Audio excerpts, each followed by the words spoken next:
Everybody boys and girls और आप लोग क्या चल रहा है। आप सभी लोग इस चैनल को सब्सक्राइब करिए, लाइक करिए, शेयर करिए। हम आपके लिए रात भर इस वीडियो को क्रिएट करते हैं बेटा और पढ़ाने के लिए तैयार करते हैं। ये आपको फिजिक्स की मास्टर क्लास वीडियो है जो वेरी मोस्ट इंपॉर्टेंट है आपके फिजिक्स के एग्जाम के लिए। सिर्फ डिफाइन मतलब परिभाषा या उसके सूत्रों के अकॉर्डिंग जो परिभाषा डिफाइन होती है वो सूत्रों के अकॉर्डिंग उसके हम आपको समझाते हैं, जिससे आप लोग बहुत अच्छी तरीके से समझ जाएंगे, 3-4 बार देखेंगे। बट आप लोग इस वीडियो को चैनल को अपना फिजिक्स चैनल समझ करके इसको सब्सक्राइब करिए और शेयर करिए। और ये कम से कम इसी 6 तारीख फिजिक्स पेपर तक हमारा चैनल कम से कम 1000 सब्सक्राइबर हो जाने चाहिए बेटा, ठीक है। और आप लोग इस तरह जुड़े रहेंगे तो आपको फिजिक्स मैथ्स के वेरी मोस्ट वीडियो मिलते रहेंगे। यहाँ तक आपको कंपटीशन की रीजनिंग मैथ भी प्रोवाइड की जाएगी। यहाँ आपको जीएस भी जीके भी मिलेगी। चलिए चलते हैं, आज हमारा मास्टर क्लासेस चैप्टर 3 का चलेगा। अब देखिए, इसमें आपको चैप्टर 3 का मास्टर क्लास चलेगा। तो चैप्टर 3 हमारा है वैद्युत धारा। क्या है? वैद्युत धारा। हम वैद्युत धारा के बारे में बात करते हैं। तो वैद्युत धारा क्या होता है, जिसे हम लोग इलेक्ट्रिक करंट बोलते हैं। क्या बोलते हैं? Electric current. तो इलेक्ट्रिक करंट बोलते हैं। इस चैनल को सब्सक्राइब कर दीजिए और लाइक करिए, ठीक है। अब यहाँ हम बताते हैं वैद्युत धारा। वैद्युत धारा का सूत्र होता है I बराबर Q अपॉन T, अर्थात T जब क्या है, Q क्या है, Q T पर निर्भर कर रहा है। तो Q क्या है? आवेश। आवेश T पर निर्भर करता है। इसका मतलब धारा की परिभाषा क्या बनती है? किसी परिपथ में आवेश प्रवाह की दर को ही वैद्युत धारा कहते हैं। किसी परिपथ में आवेश प्रवाह की दर को वैद्युत धारा कहते हैं। कितना सिंपल है ना। तो आवेश बह रहा है, आवेश की प्रवाह की दर। दर क्यों कहा? क्योंकि समय लग रहा है। समय जब लगेगा तो दर बोला जाएगा, क्योंकि समय पर डिपेंड किया जा रहा है ना। किसी परिपथ में आवेश प्रवाह की दर को ही वैद्युत धारा कहते हैं। इसे वैद्युत धारा कहते हैं। इसे I से व्यक्त करते हैं। I बराबर Q अपॉन T होता है। बात की जाए, यहाँ से ही निकलता है Q बराबर IT भी निकलता है। Q बराबर IT हो जाता है, जिसे आवेश पर डिपेंड करके इसको बनाया है।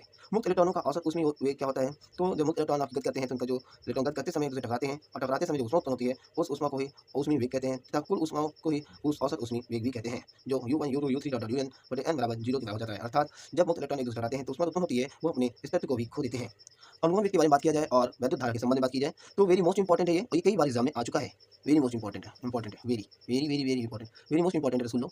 तो आपको बात की जाए कि अनुगमन वेग वैद्युत धारा के बारे में बात की जाए तो अनुगमन वेग धारा क्या होती है? I बराबर NEAVD। अगर मानते हैं किसी एक लंबे तार पर गति कराई जाए, इलेक्ट्रॉन प्रवाहित किया जाए, तो जैसे किसी लंबे तार पर आवेश प्रवाह किए जाते हैं तो उसमें आवेश में इलेक्ट्रॉन उपस्थित है, इलेक्ट्रॉन ई, तथा उस इलेक्ट्रॉनों की संख्या n होता है। उस लंबे अनप्रस्थ क्षेत्रफल का a होता है तथा v, जिसमें गत करने पर जो इलेक्ट्रॉनों के बीच गति होती है, न्यूनतम गति, वो न्यूनतम वेग होता है, उसे vd वेग भी कहते हैं, जिसे अनुगमन वेग कहते हैं। तो इसमें प्रवाहित होने वाली धारा I बराबर NEAVD हो जाती है, जो आपकी स्पीड करती है। अब बात की जाए कि धारा घनत्व क्या है, तो धारा घनत्व के बारे में बता रहे हैं। धारा घनत्व क्या होती है? धारा घनत्व की परिभाषा भी आती है। तो धारा घनत्व की आप लोग परिभाषा बना नहीं पाते हैं। सिंपल है परिभाषा, बहुत बड़ी नहीं है, सिंपल है। समझना क्या है कि किसी अगर तार के अंतर्काशीय क्षेत्रफल में प्रवाहित होने वाली जो धारा होती है उसे ही धारा घनत्व कहते हैं। अब यहाँ पे अगर आ जाता है धारा घनत्व और अनुगमन वेग में संबंध, तो J बराबर I अपॉन A होती है। I की वैल्यू क्या है? NEAVD होती है, जो यहाँ पर आपको रख दिया जाता है और यहाँ से A से फिनिश हो जाता है। अर्थात यहाँ अगर देखा जाए तो हो जाता है NEAVD बटे A हो जाता है। यहाँ A से फिनिश हो जाता है तो यहाँ फार्मूला आपका बन जाता है NEPD। J बराबर ये धारा घनत्व का फार्मूला भी बन जाता है और संबंध भी हो जाता है। अब आपको हम आगे नेक्स्ट फार्मूले चलते हैं। अगर आप लोगों को ये चैनल से आपको समझ में आ रहा हो तो आप इस चैनल को लाइक करिए, सब्सक्राइब करिए, शेयर करिए, ज़्यादा से ज़्यादा बच्चों तक पहुँचाइए। गतिशीलता क्या होती है? गतिशीलता मतलब म्यू से व्यक्त करते हैं, अर्थात गतिशीलता बराबर VD बटे E हो जाती है। अगर बात की जाए बेटा कि कभी-कभी आ जाता है कि गतिशीलता तथा अनुगमन वेग में संबंध बताओ, तो अनुगमन वेग गतिशीलता का संबंध होता है म्यू बराबर VD ऑन E। VD का मान आप गतिशीलता अनुगमन वेग से निकालेंगे, यहाँ रख देंगे तो आपका धारा तथा इनके बीच में भी संबंध आ जाएगा। अब यहाँ देखिए गतिशीलता और धारा घनत्व के बीच में संबंध भी है, धारा घनत्व का संबंध भी है, तो म्यू बराबर J upon NE capital E हो जाता है। तो यहाँ पर देखिए, यहाँ VD का मान ही तो रखा गया है, अभी दिया है ना। अब देखिए अर्धचालक में विशिष्ट वैद्युत चालकता के बारे में बात की जाए तो वैद्युत चालकता को हम सिग्मा व्यक्त करते हैं। ये E बराबर NE UE NN रख देता है। वैद्युत प्रतिरोध के बारे में बात की जाए तो वैद्युत प्रतिरोध को अगर हमें समझना है तो उसके लिए हमें ओम के नियम को भी समझना पड़ेगा। तो ओम के नियम के बारे में बात की जाए, ओम का नियम, ओम का नियम, ओम के नियम के बारे में बात की जाए तो ओम का नियम क्या होता है? ओम का नियम क्या होता है? किसी अगर हम परिपथ में धारा प्रवाहित करते हैं तो धारा प्रवाहित करते समय उसमें उत्पन्न विभवांतर आगे अनुपाती होती है ना। मतलब किसी परिपथ में धारा प्रवाहित करते हैं तो उसमें उस परिपथ में उत्पन्न विभवांतर की ये अनुपाती होती है, इसे ही ओम का नियम कहते हैं। अब ओम का नियम अनुपाती होती है तो v अनुपाती को हटाना है तो कोई ना कोई हमें नियतांक मानना होगा। हमने नियतांक मानते हैं r, तो r i हो जाती है। क्या हो जाती है? r i, जहाँ r एक क्या है? प्रतिरोधक नियतांक है, प्रतिरोधक नियतांक है, जिसे प्रतिरोध कहते हैं, वैद्युत प्रतिरोध भी कहते हैं। इसी वजह से r बराबर आ जाता है, फार्मूला हो जाता है v अपॉन i हो जाता है, जो आपको यहाँ पे लिखा हुआ है। इसका मात्रक ओम होता है, जिसे हम लोग शुद्ध भाषा में उल्टी पटिया बोलते भी हैं, इसे समझने के लिए। बाकी इसका नाम होता है ओम। क्या होता है? ओम। तो इसमें हमारा किसी परिपथ है, प्रतिरोध के बारे में बताई जाए तो प्रतिरोध परिभाषा क्या होती है? बोलेंगे किसी परिपथ में प्रवाहित धारा तथा उसमें विभवांतर के अनुपात को ही वैद्युत प्रतिरोध कहते हैं। अब वैद्युत प्रतिरोध आपको समझ आ गया। ओम का नियम कितना सरल आपको समझ आ गया। यदि आपको इस चैनल में आपको ओम के नियम जैसे परिभाषा को बहुत शॉर्ट कर बता रहे हैं, आपको समझ आया तो इस चैनल को आप सब्सक्राइब करिए, लाइक करिए, शेयर करिए, ज़्यादा से ज़्यादा बच्चों तक फैला दीजिए। अब मैं बात करता हूँ अनुगमन वेग की। अनुगमन वेग क्या होता है? VD। अनुगमन वेग अशांति काल तथा तार के सिरों के बीच उत्पन्न विभवांतर के में संबंध। अब इसमें देखो शांति काल के बीच में संबंध है और अनुगमन वेग में ये सभी चीजें संबंध है। शांति काल यहाँ पर टाउ से व्यक्त किया गया, VD अनुगमन वेग से, और तार में बीच उत्पन्न विभवांतर बीच व्यक्त किया गया, जो VD बराबर होता है EV बटे ML टाउ हो जाता है, जो हमारा दूसरा फॉर्मूला हो जाता है VD बराबर E कैपिटल E बटे M टाउ हो जाता है। विशिष्ट प्रतिरोध के बारे में बात किया जाए, विशिष्ट प्रतिरोध क्या होता है कि विशिष्ट प्रतिरोध रो से व्यक्त करते हैं, रो से किसी किसी L लंबाई तार के अनुप्रस्थ काल के क्षेत्रफल के जो अनुपात होता है क्षेत्रफल के लंबाई के क्षेत्रफल के डिपेंड करती है उस प्रतिरोध के, उसे ही क्या कहते हैं? विशिष्ट प्रतिरोध कहते हैं। बात की जाए विशिष्ट चालकता, विशिष्ट चालकता बेटा क्या होता है? विशिष्ट चालकता विशिष्ट प्रतिरोध का प्रतिलोम होता है। विशिष्ट चालकता परिभाषा अगर आ जाए तो आपको याद करने की जरूरत नहीं है, सिंपल बस क्या लिखेंगे किसी परिपथ में विशिष्ट प्रतिरोध के व्युत्क्रम को ही विशिष्ट चालकता कहते हैं। विशिष्ट चालकता कहते हैं, जिसे सिग्मा से कहते हैं, सिग्मा बराबर 1/ρ हो जाता है। अब विशिष्ट चालकता एवं धारा घनत्व में संबंध पूछा जाए तो इसका संबंध हो जाता है J बराबर सिग्मा वेक्टर ई हो जाता है।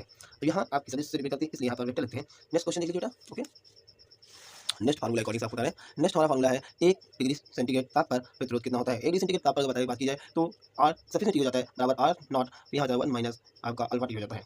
वैद्युत ऊर्जा की बात की जाए, वैद्युत ऊर्जा क्या होती है, इस फार्मूला को आप लोग अच्छी तरह कर लेना, क्योंकि कई बार इस फार्मूले के अकॉर्डिंग से न्यूमेरिकल या ऐसे डेरिवेशन आ जाते हैं जो सिर्फ लैंग्वेज में किए जाते हैं। आपको हम बताएंगे भी, इसी तरह कुछ एक सवाल भी अच्छी तरह समझेंगे जो इस साइड में ही होगा।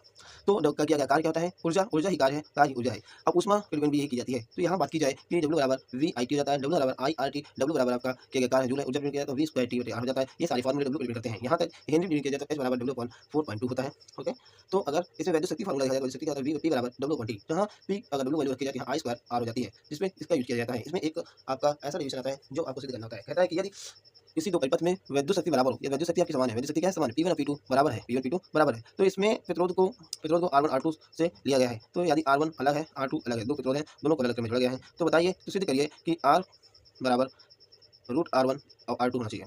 ये हमें सिद्ध करना है। अब ये सिद्ध करने के लिए हमें बहुत सा देखना है कैसे सिद्ध किया जाता है, ध्यान से देखिए, है ना। अब यहाँ पर इसकी वैल्यू को लेते हैं, चाहे इसकी वैल्यू को देखिए इसे। तो यहाँ हमारा इसका फार्मूला जाता है, क्या फार्मूला होता है, I²R। यह R1 हो जाएगा, I² R2। I का मान रखा जाए तो I का मान क्या होता है, किरचॉफ के नियम में क्या होता है, I का मान किरचॉफ के नियम क्या होता है, किसी परिपथ में प्रतिरोध तथा उसमें बहने वाली धारा के गुणनफल और उसके वैद्युत वाहक बल के बीच गतियों के बराबर होता है, अर्थात I/R बराबर E। तो अगर देखा जाए तो I बराबर क्या हो जाता है, E/R। यदि इनके बीच आंतरिक प्रतिरोध हो तो सूत्र हो जाता है I बराबर E/R प्लस स्मॉल r, है ना। तो यहाँ हो जाता है E/R प्लस स्मॉल r, तो इसका होल स्क्वायर हो जाएगा और गुणे R1 में करता है, यहाँ R1 लिख देंगे, फिर यहाँ पर कुछ तो यहाँ I दूसरा है तो लिखेंगे E/R2 प्लस R। ये हमारा यहाँ भी 2 हो जाएगा और R2 यहाँ हो जाएगा। अब इसका फार्मूला तोड़ते हैं, तो ध्यान से देखिए, तो इसको अगर ये कई बार पेपर में आ चुका है, बच्चों बहुत बार पेपर में आया है और बच्चे सिद्ध नहीं कर पाते हैं क्योंकि उनको मालूम ही नहीं इसको सिद्ध कैसे करते हैं। इसलिए सिद्ध करना भी सीखो इसको। R1, अब यहाँ हमने इसको तोड़ दिया, R2, ये हमारे दोनों कट जाएंगे। अब इसको हम लोग क्या किया, R1 बटे इतना, R2 बटे इतना, तो गुणा कराएंगे तो हो जाएगा R1 गुणे R2 प्लस R का होल स्क्वायर, इसका गुणा होगा तो R2 गुणे R1 प्लस R का होल स्क्वायर। इसका फार्मूला आप तोड़ देंगे। इसका जैसे फार्मूला तोड़ेंगे तो यहाँ पर आपको स्मॉल r बराबर क्या आएगा, यहाँ पे जो सिद्ध करना है बेटा, यहाँ पर आपको स्मॉल r बराबर आता है रूट के अंदर कैपिटल R1 इंटू R2। ये सिद्ध करना होता है। ये सिद्ध करने को बोलता है कि यदि इसमें इतना दिया है तो स्मॉल r बराबर R1 और R2 रूट में आता है कि नहीं आता है, इसे सिद्ध करके दिखाइए। तो आप लोग इसे सिद्ध करना और सिद्ध करके दिखाइए कि इसका आंसर आता है। वेरी मोस्ट इंपॉर्टेंट है, आप लोग कर सकते हो। ओके, चलिए ठीक है। तो इसको हम स्क्वायर तोड़ देंगे, इसके स्क्वायर तोड़ देंगे और इनका गुणा करेंगे, आपके सामने आंसर आ जाएगा। तो इसका स्क्वायर तोड़ते चलिए देखिए, हम तोड़ देते हैं तो R1 को गुणा कराते हैं, R2 स्क्वायर, यहाँ स्मॉल r है तो R का स्क्वायर फिर R1 हो जाएगा प्लस 2R1 R2 हो जाएगा, क्योंकि 2R1 एक R1 भी है तो जाएगा 2R1 R2 R। इसे इसको तोड़ेंगे तो R2, इसको तोड़ेंगे R1 स्क्वायर, यहाँ आ जाएगा R2 स्मॉल r स्क्वायर, फिर यहीं भी आ जाएगा 2R1 R2 R। ये हमारे दोनों कट जाएंगे। अब जो बचा उनको एक तरफ कर लीजिए, तो हम मानते हैं कि ये हमारा ये पहली तरफ आ जाए तो R² R1 minus R2 R square, है ना। अब यहाँ देखा जाए कि ये दोनों पहली तरफ कर लो तो यहाँ आपका R2 minus R1 square minus R1 और R2 स्क्वायर। अब बात कीजिए यहाँ से कॉमन जो मिल रहा है कॉमन ले लो, R1 स्क्वायर तो R1 माइनस R2 हो जाएगा। यहाँ देखा जाए तो यहाँ भी हमारा कॉमन मिल जाए, है ना। इसको देख लीजिए, इसमें कॉमन मिला है हमारा R1 और R2 कॉमन मिल जाएगा तो यहाँ R1 बचेगा आपका, यहाँ क्या बचेगा, R2 बचेगा। देखा जाए तो ये दोनों हमारे क्या जाते हैं, कट जाते हैं। जो R स्क्वायर R बराबर होता है R1 और R2 हो जाता है। अगर इसको रूट चढ़ा दें तो ये रूट बराबर हो जाता है, ये कट जाएगा तो R बराबर रूट के अंदर R1 इंटू R2, जो आपको सिद्ध किया जा चुका है, जो आपका मिल गया है। तो इस तरीके से डेरिवेशन को या इस फार्मूला को सिद्ध करते हैं कि कभी कभी ऐसे डेरिवेशन या ऐसे सवाल आ जाते हैं जिससे बच्चे कंफ्यूज हो जाते हैं, बोलते सर ने पढ़ाया नहीं, बट ये आपके किरचॉफ के नियम है, ये वैद्युत शक्ति का सूत्र है, अन्य सूत्र से इसे सिद्ध किया गया है। अब बात करते हैं हम प्रतिरोधों का संयोजन। प्रतिरोधक संयोजन देखा जाए, प्रतिरोधक संयोजन भी वेरी मोस्ट इंपॉर्टेंट है। वो आपको सरल मैथ में बताएंगे, बिल्कुल सरल मैथ में, बस आपको समझना है कि इसको करते कैसे हैं। तो प्रतिरोधक संयोजन वाली बात की जाए, इसको देखो, प्रतिरोधक संयोजन श्रेणी का सार्थक दोनों समझेंगे। ओके, चलिए ये आपकी रजिस्टर एस की क्लासेस, ठीक, बाय सर्वेंट सर।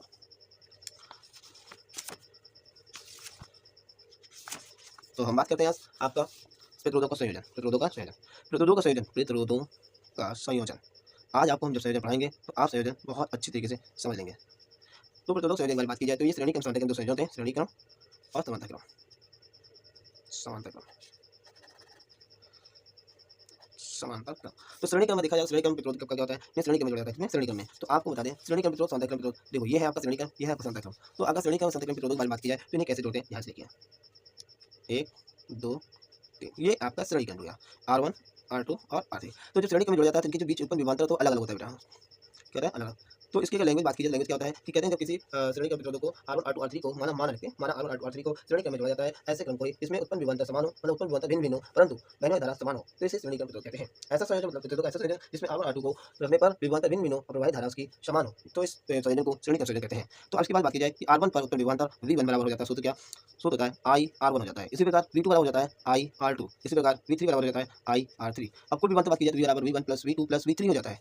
इस तरह की V1 की वैल्यू क्या जाती है I R1 I R2 I R3 हो जाती है। बात की जाए इससे दोनों सभी से कॉमन मिल जाता है I, तो यहाँ R1 plus R2 plus R3 हो जाती है। बात की जाए V बराबर हो जाता है IR होता है हमारा IR, तो I से हमारा दोनों फिनिश हो जाता है, तो R बराबर हो जाता है R1 plus R2 plus R3 हो जाता है। तो ये होता है श्रेणी क्रम। अब मैं बात करता हूँ समांतर क्रम के बारे में बात करता हूँ। समांतर क्रम क्या होता है? समांतर क्रम को प्रतिरोधों को किस तरह की जोड़ते हैं बेटा?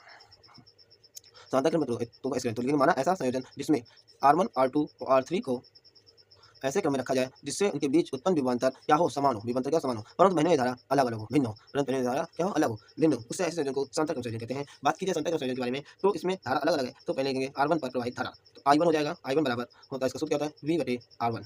इसी के I2 बराबर हो जाएगा V/R2, I3 बराबर हो जाएगा V/R3।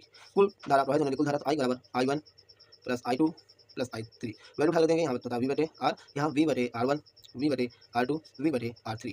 अगर बात की जाए तो इसमें हम V कॉमन ले लेते हैं, तो क्या जाता है V/R1 मतलब V तो कॉमन ले लेते हैं, 1/1 1/R2 1/R3।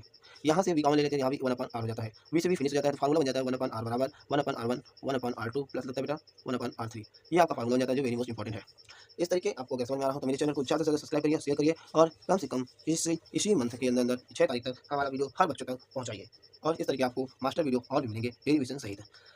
वेसल का वैद्युत भागबल के बारे में बात की जाए तो वैद्युत भागबल को इस व्यक्त करते हैं, इसमें किया गया कुल कार्य बटे आवेश, आवेश पे डिपेंड करके कार्य किया जाता है, इसे वैद्युत भागबल कहते हैं। टर्मिनल विभवांतर के बारे में बात की जाए तो किसी परिपथ में अगर बाह्य कार्य किया जाता है इसके द्वारा, उसे टर्मिनल विभवांतर कहते हैं। विभव का पतन किया जाए तो आंतरिक किया गया कार्य आवेश पे डिपेंड किया जाता है, उसे विभव पतन कहते हैं। बात की जाए अगले सूत्र से, अगला सूत्र पढ़ते हैं, अगले सूत्र लेते हैं आपको। तो ये हमारा आ जाता है E और तथा R में संबंध। ये संबंध वेरी मोस्ट इंपॉर्टेंट है, बहुत से लोग कर भी नहीं पाते हैं। इस संबंध को आप कर सकते हैं, बहुत ईजी है, बहुत कठिन नहीं है। तो V बराबर E माइनस आई आर हो जाता है, जो इसको फाइंड किया जाए तो I बराबर E upon R plus small r होता है। एक आपको संबंध आता है कि अगर इसमें संबंध क्या है, EVD में संबंध, EVD का संबंध लिख लीजिए, EVD का संबंध, तीन चीजों का संबंध कैसे निकलते हैं, तो हम यहाँ पर वैद्युतीयता का सूत्र लगाते हैं। E बराबर सूत्र क्या होता है 1/4 pi epsilon not 1/4 pi epsilon not Q upon R square. अगर बात की जाए इसको अलग कर दिया जाए 1/4 pi epsilon not area Q बटे R इंटू में 1/R। तो बात की जाए R क्या है हमारा, एक बीच की दूरी है, D बीच की दूरी मान लेते हैं, जबकि ये जो इतना फॉर्मूला ये लिखा हुआ है किसका है, विभव का, विभव V हो जाता है 1/D E बराबर। तो यहाँ देखा जाए E बराबर जाता है V/D, अर्थात V बराबर EDV हो जाता है, जिसका कई जगह आपके डेरिवेशन करते समय यूज आता है, काम किया जाता है, यूज किया जाता है डेरिवेशन को हल करते समय। मैं कह रहा हूँ अगर बच्चों आप सबको अगर सारे फिजिक्स के फार्मूले याद हैं, सूत्र अगर याद हैं, तो आपको फिजिक्स बहुत सरल लगेगी और आप हर डेरिवेशन, हर न्यूमेरिकल को बहुत अच्छे ढंग से कर सकते हैं। किरचॉफ के नियम बात क्या है, अंतिम प्रतिरोध तो आप जानते ही हैं, प्रतिरोध बाह्य प्रतिरोध, अंतिम प्रतिरोध, तो अंतिम प्रतिरोध का भी फार्मूला बन जाता है इसी से। अब बात करते हैं प्रथम नियम, किरचॉफ के नियम में पहला नियम जो होता है, प्रथम नियम, उसे संधि का नियम भी बोलते हैं। क्या बोलते हैं, किसी संधि से निकलने वाली धारा तथा संधि की ओर आने वाली धारा का बीजगणितीय योग शून्य होता है, मतलब धनात्मक तथा ऋणात्मक धाराओं का बीजगणितीय योग शून्य होता है। इसे ही किरचॉफ का प्रथम नियम भी बोलते हैं। द्वितीय नियम की बात की जाए, द्वितीय नियम वो होता है बेटा जब किसी बंद पास पर बहने वाली धारा तथा उसमें उपस्थित प्रतिरोध के गुणनफल का बीजगणितीय योग तथा उसमें विद्युत भागबल के बीजगणितीय योग के बराबर होता है, इसे किरचॉफ का द्वितीय नियम भी कहते हैं। बात की जाए विद्युत सेतु का ऐसा प्रतिरोध होता है जो 4 PQRS को ऐसे संयोजन रखा जाता है जिनकी धारा अलग अलग होती है, परंतु इसमें विभवांतर सेम होता है। और इसके बारे में बात की जाए तो इसमें गैलोमीटर मतलब धारा मापी लगती है, जिसके कारण से विद्युत सेतु को दो प्रकार से भी इसका निगमन किया जाता है, जो आपके पेपर में आता है। पहला निगमन विद्युत सेतु का निगमन किरचॉफ के द्वितीय नियम से भी किया जाता है, और दूसरा इसका हेडिंग आ जाती है कि विद्युत सेतु को ओम के नियम पर भी निगमन किया जाता है, जो आपको इसका वीडियो या इस चीज़ का डेरिवेशन नेक्स्ट वीडियो में आपको प्रोवाइड किया जाएगा। नेक्स्ट हेडिंग हमारी क्या है, दोनों सिरों के वैद्युत भागबलों की तुलना की जाए तो इसमें तुलना करने पर सिर पे E1 बराबर E1/E2 L1/L2 हो जाती है। बात की जाए अब कि वैद्युत सिरों का संयोजन, ये भी वेरी मोस्ट इंपॉर्टेंट है। वैद्युत सिरों का संयोजन की बात की जाए, श्रेणी क्रम, समांतर क्रम और मिश्रित क्रम, इसमें 3 क्रम होते हैं। श्रेणी क्रम की बात की जाए तो I बराबर N कैपिटल E बटे small nr plus capital R हो जाता है। यदि nr is less than R मतलब बहुत बड़ा है, nr बहुत छोटा है, इसलिए nr को हम लोग नगण्य मान लेते हैं, छोड़ देते हैं, तो यहाँ जाता है I बराबर NE बटे कैपिटल R हो जाता है। यदि nr R से बहुत छोटा है तो यहाँ पर n भी फिनिश कर दिया जाता है, तो E बटे R हो जाता है। समांतर क्रम की बात की जाए तो ऐसे हो जाता है कि I बराबर E बटे R का फाइंड होता है, किया जाता है, और यहाँ पर समांतर क्रम में भी इसका फार्मूला किया जाता है। मिश्रित क्रम की बात की जाए, मिश्रित क्रम में R बराबर स्मॉल n R स्मॉल बटे m हो जाता है, जो फाइंड करने पर हमें ये प्राप्त होता है। तो इस तरीके आपको मैंने चैप्टर 3 के सारे फार्मूले रिकॉर्डिंग सारी चीज़ें आपको मैंने शो करा दी। अगर आप ये सब चीज़ों को पहले से तैयार रखेंगे तो मैं कह रहा हूँ जैसे मेरा मास्टर वीडियो नहीं, मैराथन वीडियो, जिसमें आपको सिर्फ एक वीडियो या 2 वीडियो में पूरी फिजिक्स आपको प्रोवाइड की जाएगी। यहाँ तक शायद मैं कोशिश करूँगा कि फर्स्ट वीडियो में पूरी फर्स्ट बुक और सेकंड वीडियो में पूरी सेकंड बुक आपको मिल जाए। सारी डेरिवेशन, सारे न्यूमेरिकल जो भी हैं, जितनी इंपॉर्टेंट है, जो इंपॉर्टेंट आपके एग्जाम में आने की संभावना है और 100 में 100% आ सकते हैं, वो सभी आपको इस भाई, आपके भाई की तरफ से मिलते रहेंगे। आपका एसके भाई सुरेंद्र सर हैं, जो आपको ये सभी चीज़ फिजिक्स के अपने नॉलेज को प्रोवाइड करेंगे। और आप लोग को अगर मेरा नॉलेज से, मेरे इस मेहनत से आपको खुशी है या आप समझ रहे हैं, आपको समझ में आता है, तो आप इस चैनल को सब्सक्राइब करिए, शेयर करिए, लाइक करिए। जय हिंद, जय भारत।